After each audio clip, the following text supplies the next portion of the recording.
श्री शिवाय नमस्तुभ्यम। ओम नमो भगवते वासुदेवाय। 1 फरवरी 2023 दिन बुधवार के दिन जया एकादशी का व्रत किया जाएगा। गुरुजी प्रदीप मिश्रा जी के कई उपाय हैं जो आप बिना व्रत के भी एकादशी के दिन घर पर हो या मंदिर पर करते हैं तो आप एकादशी व्रत का पूर्ण फल पाएंगे और आपके सभी कार्य इस उपाय से सिद्ध हो जाएंगे, सभी मनोकामना पूर्ण होगी और कष्टों का निवारण।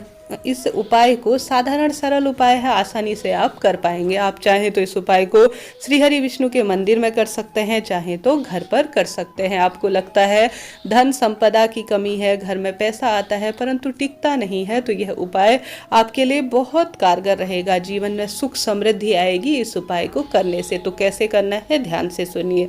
पूर्ण रूप से स्वच्छ हो जाइए, स्नान इत्यादि कर लीजिए, पीले रंग के वस्त्रों का चयन करें क्योंकि श्री हरि विष्णु को पीले रंग की जो चीज होती है वह अत्यधिक प्रिय है। अब आप सभी घर पर करना चाहें तो घर पर कर लीजिए, जैसे मैंने कहा मंदिर में भी कर सकते हैं श्री हरि विष्णु के, जहाँ पर भी आपके लड्डू गोपाल या श्री हरि विष्णु का स्थान है वहाँ पर उन्हें विराजमान कर लीजिए। स्नान इत्यादि करने के बाद, भगवान को स्नान कराने के बाद उन्हें भोग के रूप में कुछ न कुछ समर्पित करें और एक दीपक जरूर से लगाएं। श्री हरि विष्णु को गोल बत्ती का दीपक लगाया जाता है, खंडित ना हो। कहने का अर्थ है अखंड ज्योत, जितनी देर तक आप उपाय करें, पूजा इत्यादि आरती करें, उतनी देर तक पूर्ण रूप से ज्योत जलनी चाहिए, इस बात का ध्यान रखें। अब आपको उपाय करना शुरू करना है।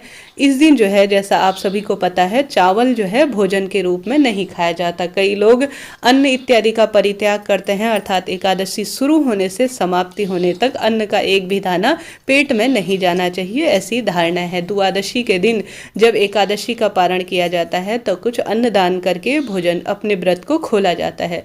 तो आप सभी को थोड़ा सा 1 मुट्ठी गेहूं लेने हैं और 2 इलायची लेनी है और पीले फूल लेने हैं। ठीक है, पीले फूलों की संख्या कितनी भी ले लीजिए, कोई दिक्कत की बात नहीं है। चावल भी आप अपनी इच्छा अनुसार ले सकते हैं, कोई गिनती इसमें मान्य नहीं है। पूर्ण होने चाहिए, कीड़े इत्यादि न खाए हुए हों, इस बात का ध्यान रखिए। तो आप सभी को 2 इलायची लेनी है। सुख समृद्धि गणेश जी के जो दिन होते हैं उन्हें, गणेश जी महाराज को जो इलायची होती है वह पूर्ण अत्यधिक प्रिय होती है। इस दिन इलायची के उपाय या जो गेहूं के उपाय इत्यादि बहुत फलित होते हैं और श्री हरि विष्णु को जो पीले फूल होते हैं वह अत्यधिक प्रिय होते हैं।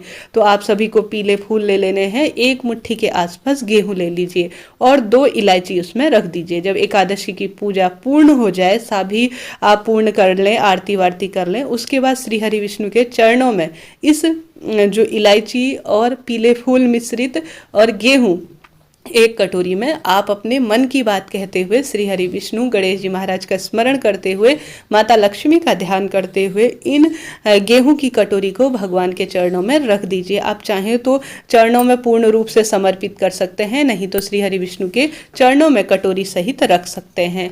अब पूरी रात इसे रहने दीजिए और पूरे दिन, जब आप सुबह पूजा करेंगे या जब भी आप पूजा करते हैं, पूरे दिन और रात्रि इसे छोड़ दीजिए। दूसरे दिन एकादशी पूर्ण हो जाएगी, द्वादशी तिथि आरंभ हो जाएगी, तब भगवान श्री हरि विष्णु रिद्धि सिद्धि का नाम लेते हुए, गणेश जी महाराज का ध्यान करते हुए, भगवान से प्रार्थना करते हुए कि हे प्रभु, मैंने इस कामना से, मेरे घर पर पैसों की बरकत नहीं है, संतान सुख नहीं है, जीवन में रोग इत्यादि बनते रहते हैं और सभी कार्य जो है मेरे अधूरे रह जाते हैं, यह कहते हुए आप सभी को 1 फूल ले लेना है, 2 इलायची के जोड़े, थोड़ा सा उसमें गेहूं उठा लेने हैं, किसी पीले कपड़े में या लाल कपड़े में, जो अपने मन की बात है। आप श्री शिवाय नमस्तुभ्यम भी कह सकते हैं, ओम नमो भगवते वासुदेवाय भी कह सकते हैं।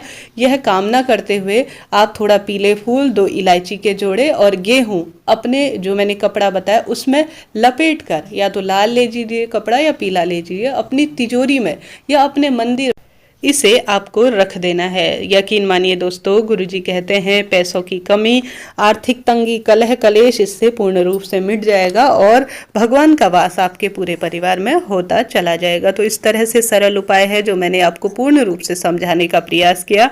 करके देखिएगा, अगली एकादशी तक आपको जरूर से लाभ होगा। श्री शिवाय नमस्तुभ्यम। हर हर महादेव।